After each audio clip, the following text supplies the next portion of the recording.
Bhagavan,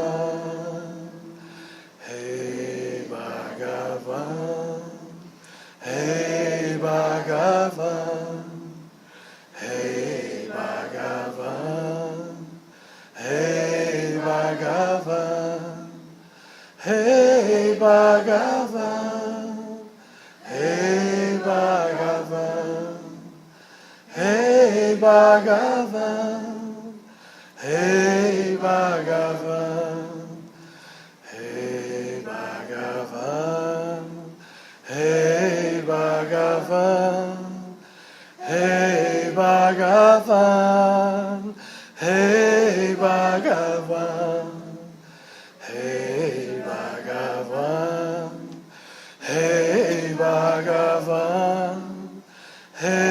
Bhagavan, Hey Bhagavan, Bhagavan, Bhagavan, Bhagavan, Bhagavan, Bhagavan, Bhagavan, Bhagavan, Bhagavan, Bhagavan, Bhagavan, Bhagavan, Bhagavan. Agora em silêncio, vamos sentir a presença de Bhagavan Krishna. E toda essa luz seja levada aonde for, pela força incoercível da presença do Eterno.